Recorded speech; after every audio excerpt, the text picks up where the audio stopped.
सावन का महीना भगवान शिव को अति प्रिय है। कहते हैं जो भी मनुष्य सावन के सोमवार व्रत रखकर भगवान शिव की उपासना करता है, भगवान शिव उसकी हर इच्छा पूरी करते हैं। यही वजह है सावन के महीने में शिव भक्त ज्योतिर्लिंगों के दर्शन करने जाते हैं। सावन के सोमवार व्रत शीघ्र फलदायी हैं। मनवांछित फल देने वाले सावन के सोमवार की एक प्रचलित कथा है। एक समय की बात है। किसी नगर में एक साहूकार रहता था। उसके घर में धन की कोई कमी नहीं थी, लेकिन उसकी कोई संतान नहीं थी। इस कारण वह बहुत दुखी था। पुत्र प्राप्ति के लिए वह प्रत्येक सोमवार को व्रत रखता था और पूरी श्रद्धा के साथ शिव मंदिर जाकर भगवान शिव और पार्वती जी की पूजा किया करता था। उसकी भक्ति देखकर एक दिन माँ पार्वती प्रसन्न हो गईं और भगवान शिव से उस साहूकार की मनोकामना पूर्ण करने का आग्रह किया। पार्वती जी की इच्छा सुनकर भगवान शिव ने कहा कि हे पार्वती, इस संसार में हर प्राणी को उसके कर्मों का फल मिलता है और जिसके भाग्य में जो हो उसे भोगना ही पड़ता है। लेकिन पार्वती जी ने साहूकार की भक्ति का मान रखने के लिए उसकी मनोकामना पूर्ण करने की इच्छा जताई। माता पार्वती के आग्रह करने पर शिवजी ने साहूकार को पुत्र प्राप्ति का वरदान तो दिया, लेकिन साथ ही यह भी कहा कि उसके बालक की आयु केवल 12 वर्ष होगी। माता पार्वती और भगवान शिव की बातचीत को साहूकार सुन रहा था। उसे ना तो इस बात की खुशी हुई और ना ही दुख। वह पहले की भांति शिवजी की पूजा करता रहा। कुछ समय के बाद साहूकार के घर एक पुत्र का जन्म हुआ।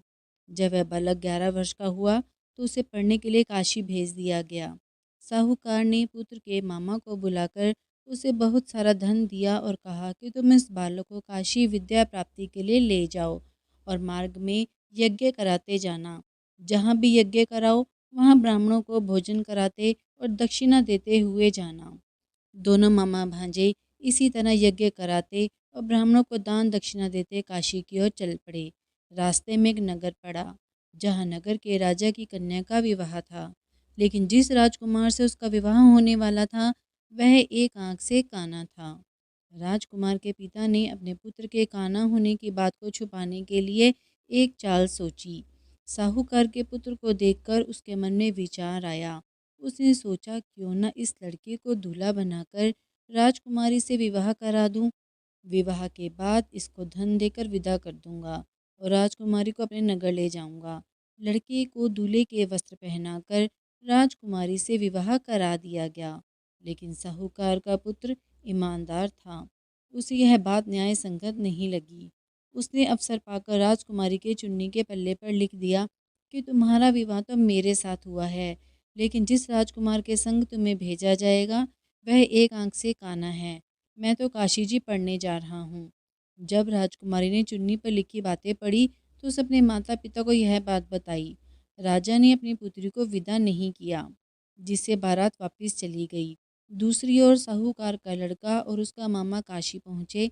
वहाँ जाकर उन्होंने यज्ञ किया। जिस दिन लड़के की आयु 12 साल की हुई उस दिन उन्होंने यज्ञ रचा रखा था। लड़के ने अपने मामा से कहा कि मेरी तबीयत कुछ ठीक नहीं है। मामा ने कहा कि तुम अंदर जाकर सो जाओ।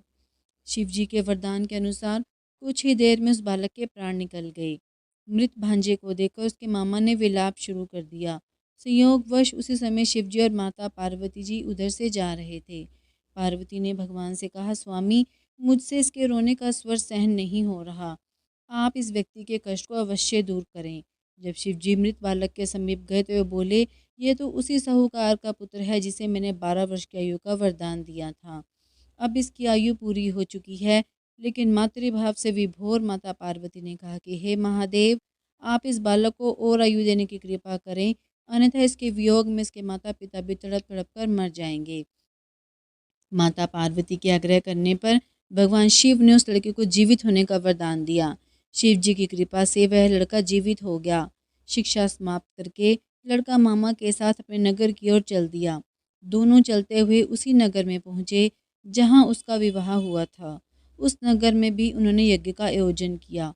उस लड़के के ससुर ने उन्हें पहचान लिया और महल में ले जाकर उसकी खातिरदारी की और अपनी पुत्री को विदा किया। इधर साहूकार और उसकी पत्नी भूखे प्यासे रहकर बेटे की प्रतीक्षा कर रहे थे। उन्होंने प्रण कर रखा था कि यदि उन्हें अपने बेटे की मृत्यु का समाचार मिला तो वह भी प्राण त्याग देंगे, परंतु अपने बेटे के जीवित होने का समाचार पाकर वह बहुत प्रसन्न हुए। उसी रात भगवान शिव ने व्यापारी के स्वप्न में आकर कहा, मैंने तेरे सोमवार के व्रत करने और व्रत कथा सुनने से प्रसन्न होकर तेरे पुत्र को लंबी आयु प्रदान की है। इसी प्रकार जो कोई सोमवार व्रत को करता है, यह कथा सुनता और पढ़ता है, उसके सभी दुख दूर होते हैं और समस्त मनोकामनाएं पूर्ण होती हैं। तो ये थी सोमवार के व्रत की कथा। अगर आपको मेरी वीडियो पसंद आई हो तो मेरे चैनल को लाइक शेयर सब्सक्राइब करें।